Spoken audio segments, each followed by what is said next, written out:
बिस्मिल्लाहिर्रहमानिर्रहीम, अस्सलाम वालेकुम। आप देख रहे हैं व्यूज़ मैटर। मैं हूं मुर्तज़ा डार। आज आपके लिए दो खबरें हैं। पहली खबर यह है कि एक अमेरिकन एयरबेस के ऊपर 14 रॉकेट दागे गए हैं। ये क्यों दागे गए, किसने मारे, किस वजह से मारे, इस पर आज बात करेंगे। दूसरी आज जिस चीज़ पर बात करेंगे वो ये है कि अमेरिका ने मशरक़ वस्ता में यानी मिडल ईस्ट में जारहाना पॉलिसी अपना रखी है अगेंस्ट ईरान स्पेसिफिकली। सो इस जारहाना पॉलिसी यानी इस एग्रेशन के साथ साथ उसने एक चाल भी चली है और इस चाल में इस मर्तबा भारत उसका साथी है। इस पर भी आज की स्टोरी में बात करेंगे। ये बात आप जानते हैं कि अमेरिका और ईरान आमने सामने है। जो रीसेंट एस्केलेशन चल रही है, जो रीसेंट टेंशन अमेरिका और ईरान के दरमियान चल रही है, उसमें दोनों जानिब से इस वक्त सख्त पोजीशन ली हुई है। दोनों धड़ों ने यानी अमेरिका और अमेरिका के एलाइज़ ने, ईरान और उसके एलाइज़ ने। और इस सख्त पोजीशन का महाज इस मर्तबा ना ही ईरान के अपने अंदर है और ना ही अमेरिका के अंदर है। ये महाज किसी थर्ड जगह पर खोला हुआ है और वो जगह है इराक़। आप जानते हैं कि इराक़ के अंदर अमरीकी और उसके इत्तेहादी फ़ौजी मौजूद हैं और लगभग 2500 के करीब तादाद बताई जाती है। मुख्तलिफ़ एयर बेसिस हैं जहाँ पर ये लोग मुकीम हैं, जहाँ पर इनकी बेसिस हैं, जहाँ पर इनकी इंस्टॉलेशंस है, जहाँ पर ट्रेनिंग वगैरह भी की जाती है। यहाँ पर ट्रेनिंग के साथ साथ बहुत सारी और चीज़ें हैं। मिसाल के तौर पे US एम्बेसी है यहाँ पे। सो बहुत सारी इस एरिया के अंदर इन बेसिस के ऊपर मूवमेंट है, मनूवरिंग है इन ट्रूप्स की, लेकिन वो इसी के अंदर नॉर्मली रहते हैं और इससे बाहर तब निकलते हैं जब उन्होंने कोई कार्रवाई करनी होती है।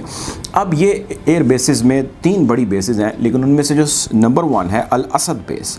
अल असद बेस के ऊपर 14 रॉकेट दागे गए हैं और ये जो रॉकेट दागे गए हैं ये एक ट्रक में छुपाकर मोबाइल रॉकेट लॉन्चर के ज़रिए दागे गए हैं। यानी कि वहाँ पे मुख्तलिफ ट्रक ज़ाहिर है तलब और रसद के लिए बहुत सारी चीज़ें चाहिए होती हैं, वो आते जाते रहते हैं, उसके अंदर छुपा के रखे थे ये रॉकेट। और जैसे ही वो करीब पहुँचे, एंटर होने की उन्होंने कोशिश की इन द बेस, वहाँ से इनको बज़रिया रिमोट कंट्रोल ऑपरेट किया गया और ये सीधा जाकर गिरे उस एरिया के अंदर जो उस एयर बेस का एरिया था और वो एरिया था जहाँ पे लोगों की मूवमेंट कम होती है।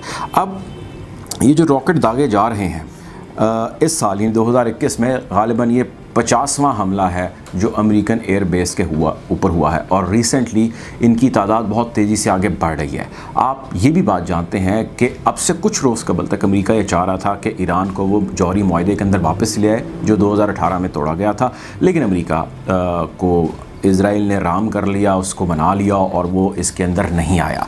अब जब यूँ हो गया कि वो इसके अंदर नहीं आया तो ज़ाहिर है उसने कोई नई पॉलिसी या उसने नई पैंतरा जो है वो उसने अपनाना है और वो उसने एग्रेशन की ही डिप्लोमेसी है, एग्रेशन की ही सियासत है और एग्रेशन ही है जो उसने ईरान के साथ अपनाए रखा है। अब इस सारे मामले के अंदर डिलिबरेटली जिसने भी हमला किया है उसने जानबूझकर कोई इंसानी नुकसान ना हो या जानी नुकसान ना हो इस चीज़ को मलूज़ ख़ातिर रखा है। और ऐसे हमले इंडिकेशंस होती हैं कि अगर आप हम पे प्रेशर डाल रहे हैं, और आप प्रेशर किस तरह डाल रहे हैं, आप प्रेशर डाल रहे हैं कि US और EU ने रिसेंटली एक स्टेटमेंट दी, इसके ऊपर कल की हमारी स्टोरी, इसमें हमने बताया कि उन्होंने दुनिया को वार्न किया कि जौहरी हथियारों में बड़ी तेज़ी से काम कर रहा है। सो डिप्लोमेटिक प्रेशर आपने ईरान के ऊपर डाला, नंबर 1। नंबर 2 आपने ये कि आपने सीरिया के अंदर जहाँ पे ईरानियन सपोर्टिव ग्रुप्स वहाँ पर काम कर रहे हैं, आपने उनके ठिकानों को निशाना बनाया और उनके बंदे हलाक किया आपने। दूसरी चीज़ आपने ये की। तीसरी चीज़ आपने ये की कि आपने यूनाइटेड नेशन के ज़रिए ईरान पर दबाव डाला। IAEA के खोजियों के ज़रिए आपने statement the on record at the floor of the United Nations house कि ईरान जौहरी हथियारों के ऊपर माजी में काम कर चुका है, जिसके वजह से या जिसका मकसद ये था कि वो जौहरी हथियार बना सके और बहुत सारी चीज़ें उसके सबूत नहीं दे सके। इसमें बहुत सारी टेम्परिंग भी शामिल होगी, कुछ हक़ाइक़ भी होंगे। बहरहाल जब आपने यूँ प्रेशर ईरान पे बिल्ड किया तो ईरान ने किसी और जगह से आप पे प्रेशर बिल्ड करने की ठानी। जिन तंजीमों के ऊपर इल्ज़ाम आयद किया गया है अमेरिका की जानिब से, ये वो तंजीमें हैं जो ईरानियन बैक्ड हैं, जो ईरानियन सपोर्ट है जिनको हासिल। आप जानते हैं ये भी बात कि ईरान और इराक़ कई साल तक आपस में जंग लड़ते रहे हैं, 8 साल तक ये जंग जारी रही। इसमें सद्दाम हुसैन का जो टेन्योर है वो कौन भूल सकता है। वैसे इस हवाले से भी हमारी तफसीली वीडियो मौजूद है कि 60 साल जंग में क्या हुआ था। बट इस मौजूदा टाइम में गुज़िश्ता कोई 10 साल से या 8 साल से ईरान का काफ़ी ज़्यादा इन्फ्लुएंस हो चुका है इराक़ के ऊपर और इसमें जनरल शहीद कासिम सुलेमानी का एक बड़ा अहम किरदार है जिसको वो लेकर चले थे और आज यही वजह है कि इराक़ के ऊपर बहुत ज़्यादा इन्फ्लुएंस रखता है Iran. Anyways to cut it short, आगे बढ़ते हैं। दूसरी खबर की जानिब, दूसरी खबर भी इसी खबर से कनेक्टेड है। आप ये जानते हैं कि अमेरिका ने चाहा कि वो ईरान को ले आए इस जौहरी मुआहदे में। उसे होना क्या था? उसे होना ये था कि ईरान के ऊपर जो माली मुश्किलात हैं वो कम हो जानी थी, कुछ पैसों के ख़जानों के दरवाज़े खुल जाने थे ईरान के ऊपर। सो ईरान ने वो रिजेंटमेंट इज़राइल और अमेरिका को नहीं देनी थी जिसका उसको सामना होता है, जिससे उसको परेशानी होती है और उसका फोकस और उसका पैसा चाइना से हटता। लेकिन इज़राइल ने उसको राम कर लिया और उसने कहा कि नहीं भाई ये तो नहीं होगा, ऐसे नहीं चलेगा। चुनाचे उसकी कॉज ज़ाहिर है अमेरिका को बर्दाश्त करनी पड़ेगी। लेकिन अमेरिका साथ ही साथ कहीं ना कहीं ये चाहता है कि यार अच्छा इस तरह इनको हम नहीं घेर सके तो मैं पैसा किसी और तरह से बहाने की कोशिश करता हूँ।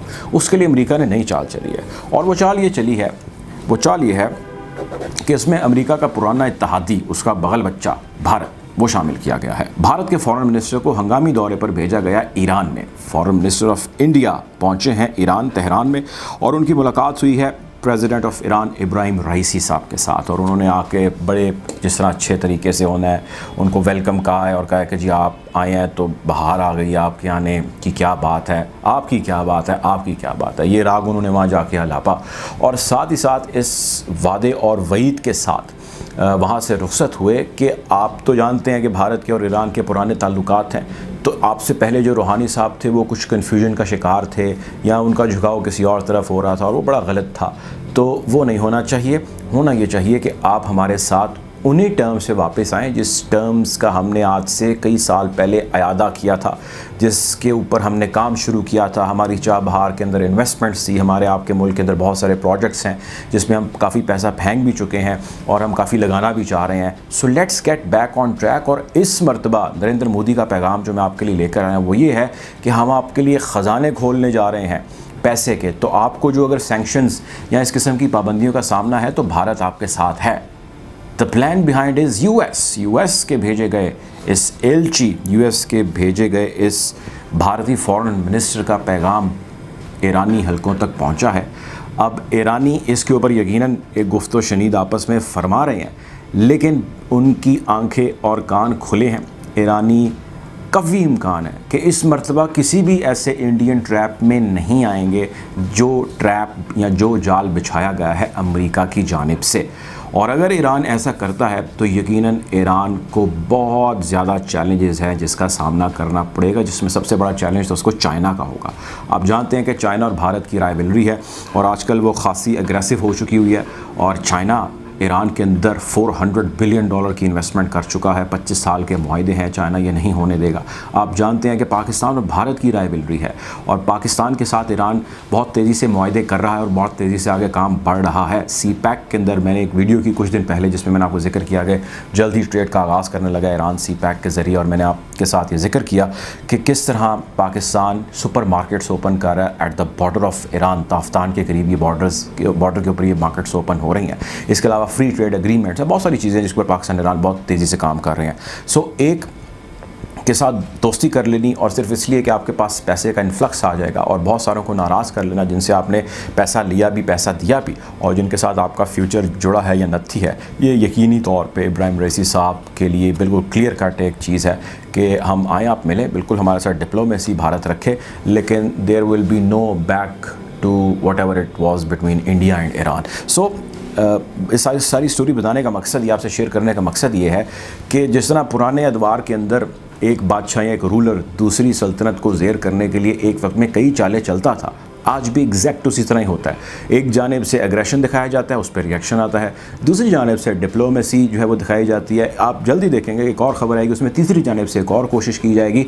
सो इंटरनेशनल रिलेशंस के अंदर, बैनुल-अक़वामी उमूर के अंदर डे टू डे चीज़ें चेंज होती है, हर एक घंटे के बाद चीज़ बदलती है और उसका असर जो प्रिंसिपल पॉलिसी होती है उस पर यकीनी तौर पे पड़ता है। और प्रिंसिपल पॉलिसी अनाउंस नहीं की जाती, ये इन्हीं इंडिकेटर्स, इन्हीं इशारियों से समझी जाती है। बहरहाल अमेरिका तावला है इस चीज़ पे, अमेरिका डिटर्मिनेड है इस चीज़ पे कि वो ईरान या ऐसे जहाँ जहाँ पे उसके महाज खुले हैं उनके साथ दोस्तियाँ करे, उनको टेपर डाउन करे, उनको नॉर्मलाइज़ करे और फोकस करे चाइना के अगेंस्ट अपना महाज कायम करने में, उसका मुहासबा, उसका मुहासरा करने में, लेकिन उसमें अभी तक वो नाकाम हो रहा है। उसको बहुत सारे प्रेशर्स का सामना है और उन्हीं प्रेशर्स में बड़ा प्रेशर उसके ऊपर इजराइल का है।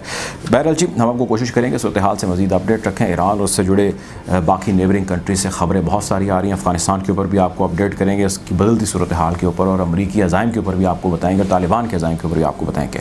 अगर ये आपको वीडियो अच्छी लगी, इस चैनल को सब्सक्राइब करें ताकि ऐसी मज़ीद वीडियोज़ आप तक बर वक्त पहुँच सकें।